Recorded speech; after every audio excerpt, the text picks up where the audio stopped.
Everything stopped. The time, the sounds, the people. For a moment, everything froze, except him. That's when Elun saw the crack. Not on the wall, not on the street. In reality, in the thing everyone calls the world. He had everything. Money, prestige, freedom. But at that moment he understood that he didn't even have his own conscience. Something there was wrong, and this small failure would put him on a journey of no return. Stay until the end and discover what's outside the simulation. But be careful. The truth does not set you free. It deprograms.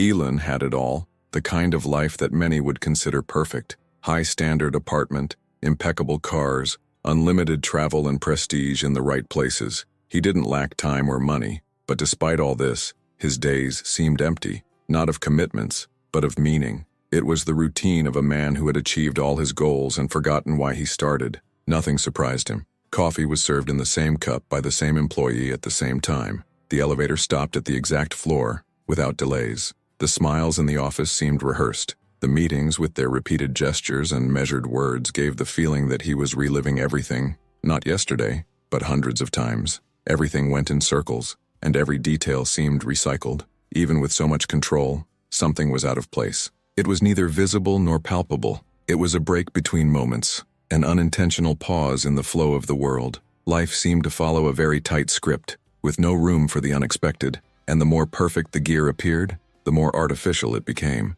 Elun began to notice strangely punctual repetitions. A silver car always parked in the same place on the street, at the same minute. A tall man, in a blue shirt, crossed the lane with the same stride, always avoiding looking to the side. Even a puppy's bark seemed to follow a specific, almost mathematical order. He thought it was funny at first. He considered himself to be tired or excessively attentive to trivial details, but the recurrence was persistent. Different people said identical sentences with similar tones. Scenes were repeated every other day, with only the lighting varying, like different episodes of the same series.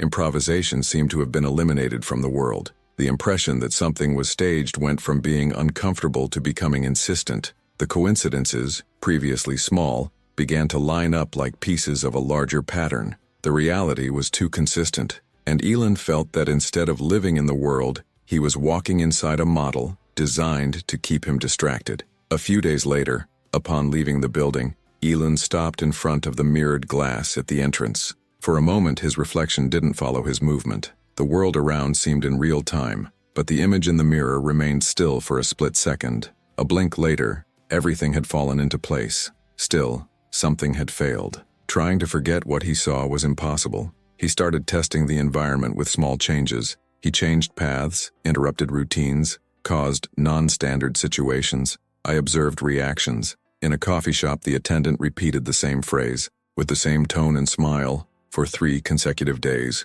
It wasn't kindness, it was mechanical repetition. That night, Elun did not sleep. He mentally reviewed all the recent details. He looked for justifications, but nothing seemed spontaneous. It was as if the world had a limited set of answers. Doubt was no longer a vague idea. It was a constant presence, installed in the back of the mind, contaminating everything with a formless question. The next morning, when she opened her cell phone, Elun saw a video she didn't remember looking for. The title mentioned the simulation hypothesis. The image showed a man observing the sky, with digital codes in the background. Something about that scene called to him, without urgency, but firmly. It clicked. The voice in the video said that the world could just be a layer of interpretation, that routine, thoughts and even decisions could be reactions within a system that we do not recognize. Elun listened to each word with uncomfortable attention. It wasn't about believing, it was about recognizing what already seemed too familiar. When he finished, he remained motionless for a while. What he had heard wasn't exactly new,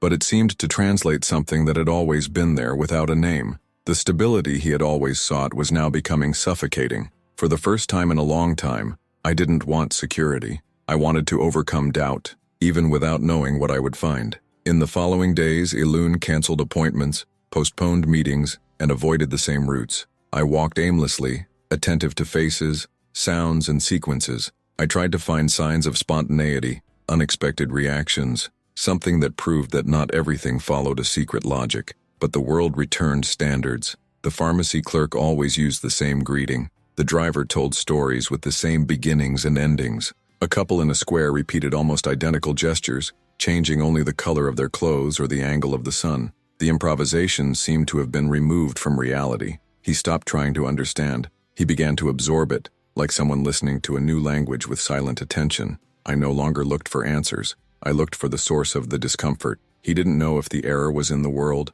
or in him. The feeling of being in a designed space, not lived in, took hold deeply, and I could no longer ignore it. If you feel like this story is stirring something up inside, take the opportunity to subscribe to the channel. There's a lot more to come, and you won't want to miss the next stories that follow this same deep and transformative line. One day, while crossing a less busy street, Elun noticed 3 people passing by him almost in sync. They wore similar colors, spoke on the cell phone, moved their arms with a similar cadence. Half an hour later, the same scene was repeated with minor changes. It was impossible not to notice. He returned to the place several times. The lady with bags was crossing the same route. The dog sniffed the same spots on the sidewalk. The train passed with the same frequency and the same sound. It wasn't about urban routine. There was too much precision, too much symmetry, and none of those present seemed to notice. As night fell, the silence in the apartment took on a new weight. The city lights visible from the window resembled an installation set up to impress, not to welcome.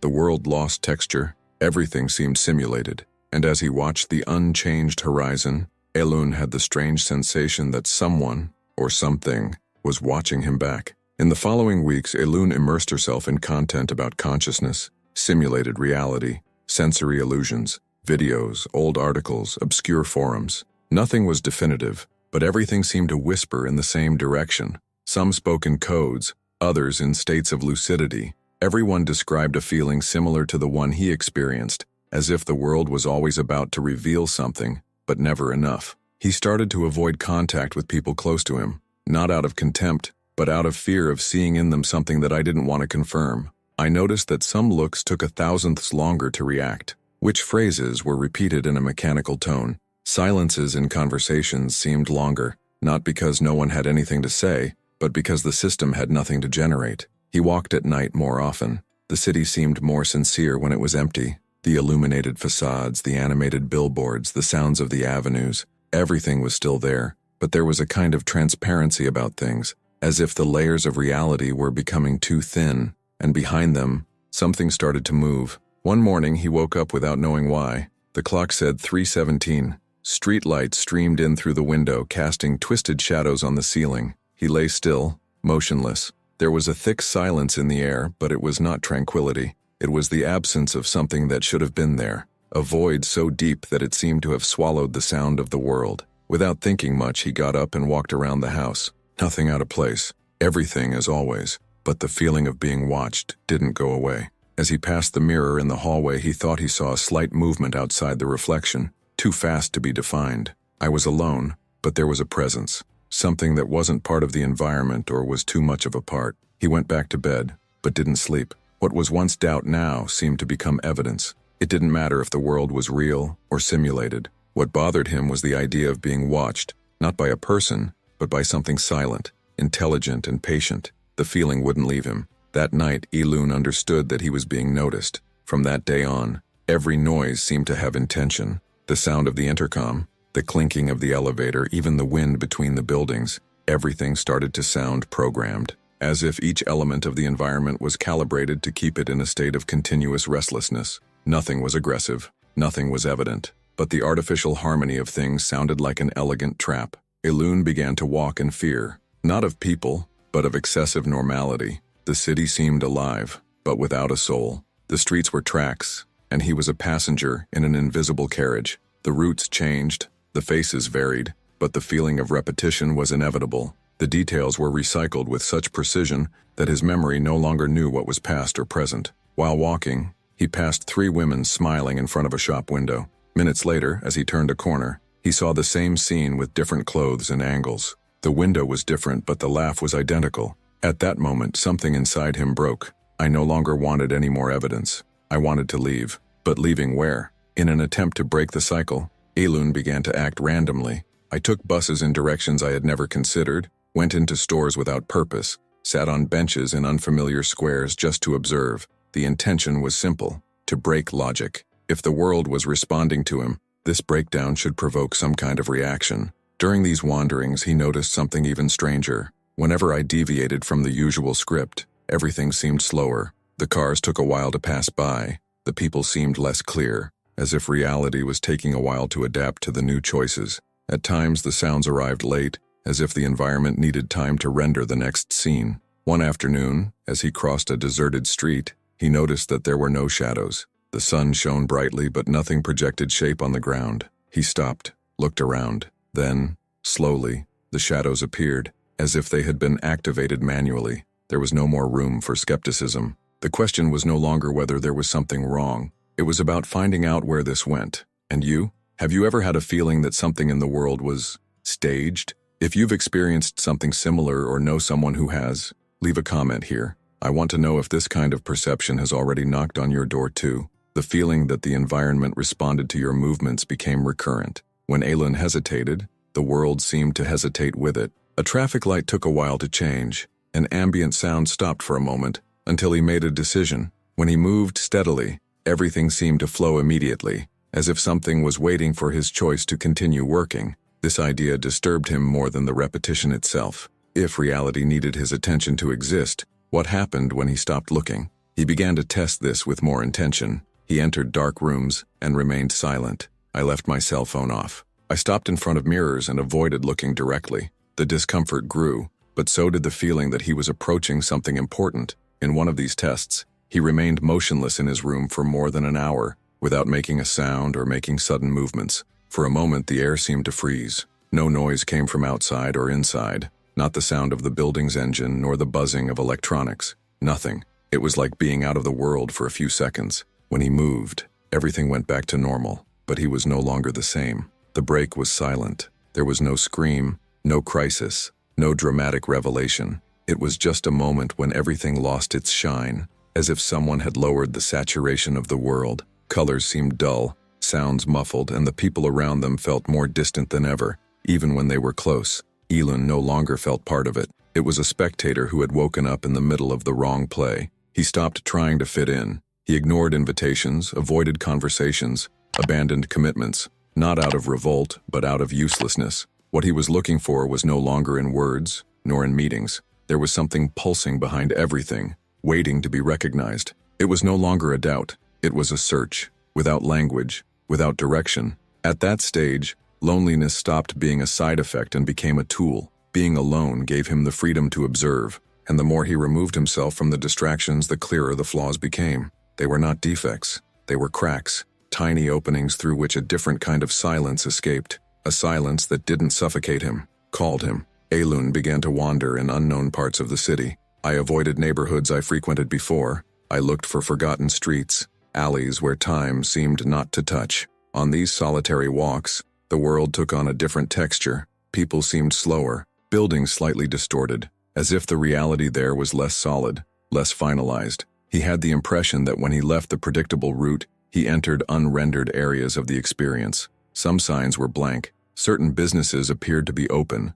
but there was no one inside. On one of these streets, he tried to talk to an attendant who stood still, staring, until he left. The answer never came, just silence. In these regions, time seemed to slow down. Elun looked at the details, cracks in the sidewalks, dry leaves, electrical wires, and everything seemed suspended. It wasn't tranquility. It was as if the system didn't expect anyone to be there, and so I didn't really know how to react to his presence. He had gone off script, and something knew it. During one of these walks, he noticed that people stopped crossing his path. It was subtle at first. On busy streets, there was always a space around him, as if an invisible field was opening up. I observed faces deviating, bodies adjusting trajectories for no apparent reason. The flow reorganized itself so as not to touch. Elun tested this hypothesis by purposely walking in front of strangers. Some hesitated, others changed direction without even looking up. It was as if the system was trying to avoid collisions with something it no longer understood. Him, as if he didn't already recognize him as a functional part of that scenario. He began to feel that his presence caused a type of distortion. The environments previously controlled began to show flaws. Signs blinked meaninglessly. Automatic doors did not open. An elevator got stuck between floors when he entered. Small technical glitches that became too frequent to ignore. Reality was beginning to visibly fail, and he didn't seem to like it. Elun began to feel that she was not just observing the system, it was interfering with him. Small changes to her routine caused chain reactions. If the route changed, the faces changed. If he remained silent all day, the number of interactions dropped drastically. Even the algorithms in their devices began to become redundant, as if they had lost their ability to predict. When accessing social networks, they saw empty content, disconnected from their searches. The ads stopped making sense. Instead of showing what he wanted, they showed what no one was interested in. It was as if the system, unable to keep up with him, was starting to go wrong, trying unsuccessfully to return it to normality. This failure created a space, a vacuum within the simulation, and within that void, Elon began to hear something new. No voices, no images, but a presence, an internal point that did not react, did not give an opinion, did not judge. He just watched. It was like a silent witness within himself, a still point amidst the chaos of codes. He didn't know what that presence was, but he knew it wasn't new. It had always been there, just forgotten, covered by the noise of routine, ready answers, chain thoughts. Now that the world around her was failing, she emerged as the only thing that didn't break. She was stable, indifferent, alive. Elon began to lean on her. When the noise of the world confused him, he would return to this point. I didn't seek to understand, just to feel. There were no questions, no expectations. It was a break, and in that pause everything seemed to become clearer. The faces of the people, the details of the streets, the sound of the wind. The simulation did not disappear, but became transparent. I lost power. Instead of confronting the system, he began to observe it with full attention. He stopped looking for flaws and started seeing patterns. He realized that each response was predictable, each event followed a cycle, and the clearer these mechanics became, the more he felt like he didn't belong there. Not because it's better, but because it's simply not part of it. Over time, Elon stopped seeking explanations. I didn't read articles anymore. I didn't watch videos. I didn't look for gurus. Everything I consumed felt like part of the same cycle I was trying to break out of. The words sounded recycled, as if each answer was already embedded in the question from the beginning, and none of them took him further. It was in this emptying that something different happened. Instead of more doubts, he found silence. Not the silence of boredom or emptiness, but the silence of presence. I was there, completely awake to the moment, without trying to name, judge, or understand, just being. And in this state, the simulation seemed to lose its rigidity. The edges of the world trembled slightly, like an image out of focus. In this space, there was no struggle, there was no search. There was only one recognition. He was never really arrested. What kept him inside the simulation was not the system, but the habit of identifying with everything that appeared. Thoughts, emotions, roles, desires, all of these formed the prison, and realizing this was in itself the beginning of the exit. From that point on, Elon began to see everything with new eyes. It was no longer a question of evaluating what was real or fake, but of realizing how much he had become confused with what was passing him by. Every thought was not yours. Every emotion, just a reflection. Each memory, a construction shaped by forces he had no control over. What I used to call I was just a set of automatic responses, programmed by experiences and expectations. And now, without that bond, he could only watch. Not with indifference, but with lucidity. It was like watching a theater he already knew by heart. But now he was watching from the audience.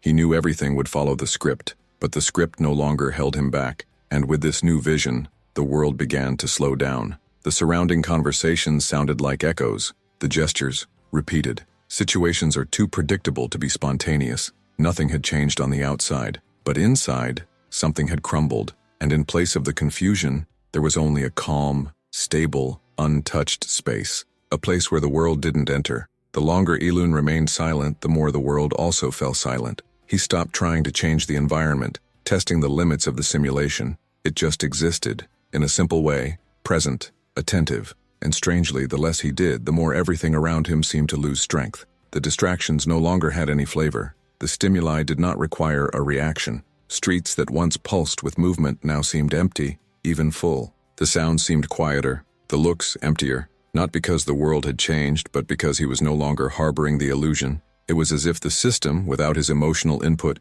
was gradually wearing itself out. The gear needed the friction of the mind to keep turning. It was then that he felt something different, not an emotion, not a thought. It was an openness, a clarity that didn't come from effort, a space within him that had always been there, but was only now being perceived. It was not a place, but a perception, a state of being that depended on absolutely nothing, not even the body, not even the time, not even the world. If this story is touching you in any way, leave a like on the video. This really helps the channel to continue producing content with this depth. And the best part? It's free. Let's move on with the story. Sitting on the floor of the apartment without light, without sound, without any external stimulus, Ilun let himself fall inside. No technique, no effort, just presence. The body breathed on its own. The mind had no more stories to tell. And there, without any desire, a truth revealed itself without words. Everything I saw, felt, and thought was part of the same projection. There wasn't a thing out there and a someone in here.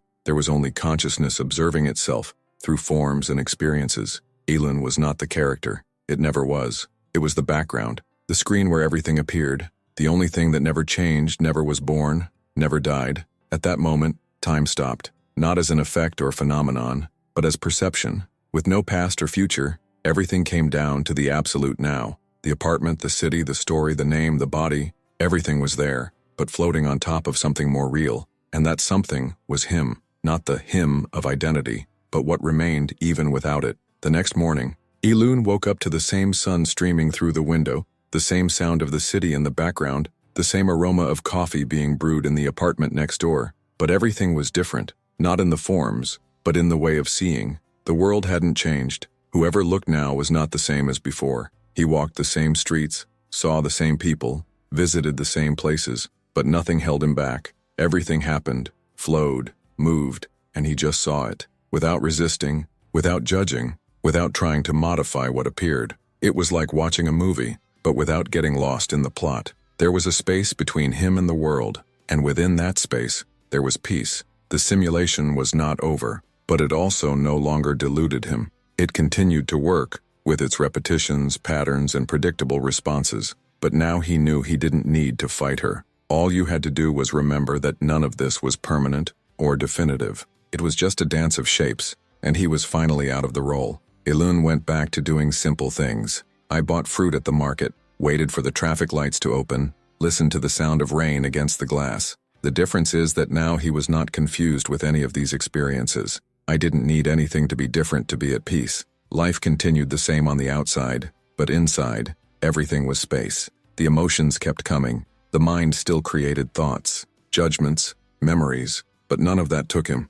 He saw everything arise, flow, and disappear without trying to hold or control it. It was like watching clouds pass across the sky. They came and went, but the sky, that one, remained, and he was heaven. I didn't look for any more explanations. I didn't need theories. I had left aside the question, what is outside the simulation? Because now I knew, what is outside is neither place, nor time, nor answer. It's what you observe. It is the silence that remains while everything changes. And that silence, he had recognized it within himself. He no longer cared about being understood. He spoke little, acted simply, walked slowly. People still saw him as the successful, reserved man with a silent fortune. But inside, Ilun had stopped being someone. It was just consciousness in life form, experiencing the world without becoming attached to it. Some around noticed something different, a kind of calm that didn't come from control but from surrender, a presence that did not seek to be perceived, but that transformed the space around it just by existing.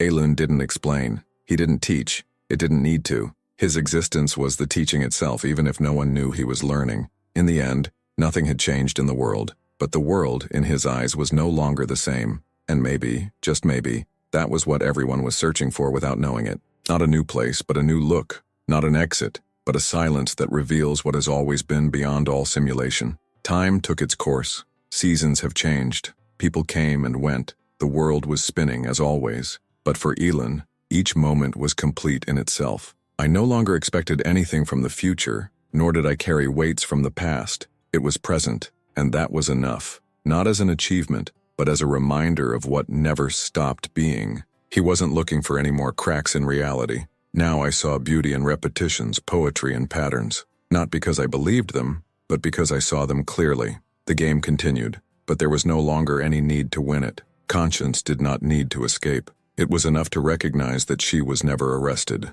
If someone asked what he had discovered, he might not answer. Maybe he would just smile, or stay silent. Because there are truths that cannot be put into words. There are understandings that cannot be explained. And there are times when all that's left is to look. A calm look, empty of illusions, full of presence. the same look that now, perhaps, is in you. If you've come this far, it's because something inside you felt this call too. Stories like this don't end with the end of the video. They continue inside whoever watches it. Enjoy this moment. Click now to like the channel and follow other journeys as intense as this one. Next, you will see a recommended video, chosen especially to further deepen this experience. And soon after, a selection of other stories from the channel, all with the same power to provoke silence, presence, and transformation. Stay with us. Sometimes all you need is one more story to see what was always there.